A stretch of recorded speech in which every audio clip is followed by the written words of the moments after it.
Hello, everyone, and welcome to Religion 101. I am Jacob Berman, as usual, and I would like to discuss the channel's return to activity.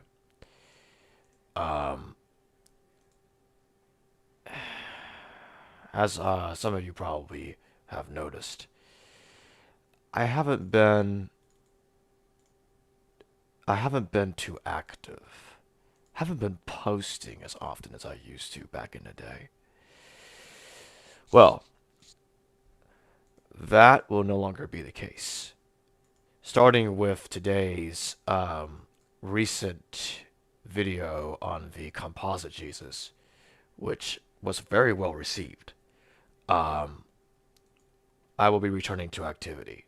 I plan on having videos coming out weekly, as I originally had it set up a while back last year. It will be like that again, starting this week, as a matter of fact.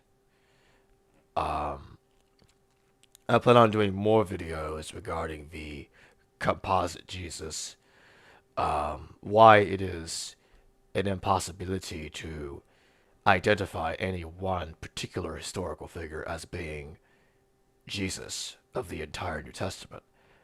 Like I said in the video I did earlier today with Valiant, Liron, Sylvester, and Justin, I explained that the Gospel Jesus parallels too many historical figures to identify any one of them as being the Jesus of the entire New Testament. Oh, hello, Scripture. How are you doing? Um, like I said in the video, we identified the Egyptian with being the Jesus that went to the Mount of Olives. But there's so much more to it than that. Jesus, son of Saphias, for example, is one of many other people that parallel the gospel Jesus. He sent 600 fishermen to fight Commander Vespasian, and I do plan on having all of this outlined on a much shorter video. The video we did earlier today was like, well, it was very long. It was over an hour and 30 minutes long, and not everybody's going to watch the whole thing. So I would like to make a video that is shorter, like 10 minutes long, 10, 20 minutes long, 20 at the max, to show all the parallels between these characters in Josephus' text with the gospel Jesus. And even then, it won't be a complete list. It'll just be a summary, but it'll get the message across. That's what I plan on doing, because I want to show people that you cannot identify any one person with the gospel Jesus, as I said earlier.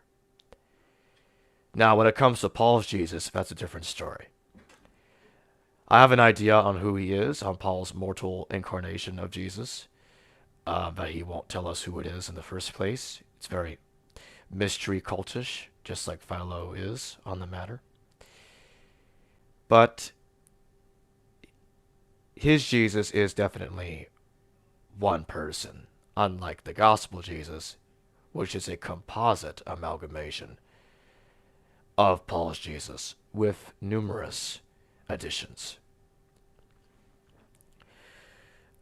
Let's take a car, for example. Let's say Jesus is the car.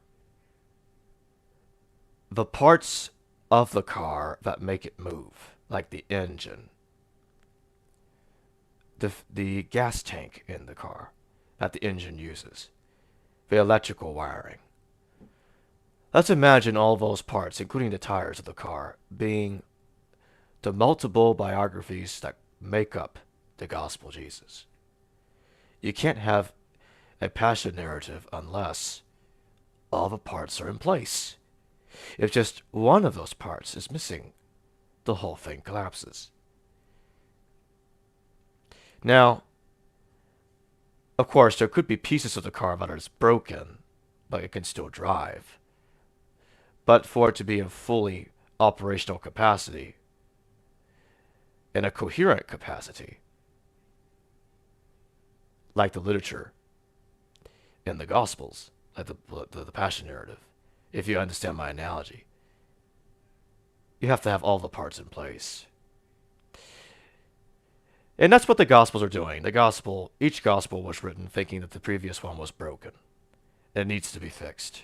Matthew wasn't satisfied with Mark, so the author of Matthew wrote Matthew. Luke wasn't satisfied with Matthew or Mark, so he wrote his own Gospel. And then John wasn't satisfied with the other three, which are generally called the Synoptic Gospels, so he wrote his own.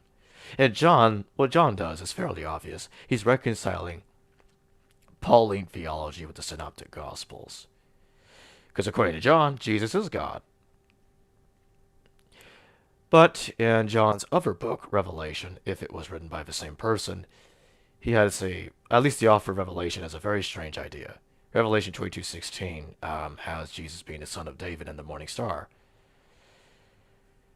I always found that verse to be a bit laughable because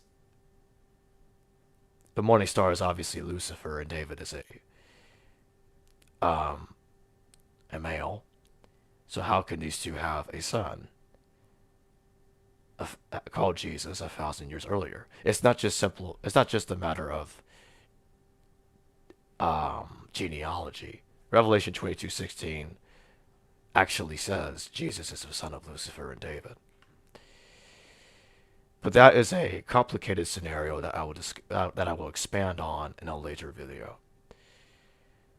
Nevertheless, I'm just going to end this now. This wasn't supposed to be much of a long video. It's supposed to be short. But anyway, I think I got the point across. This channel is back, and it will be more active than it ever has been before. And I look forward to producing more content for all of you. Thank you.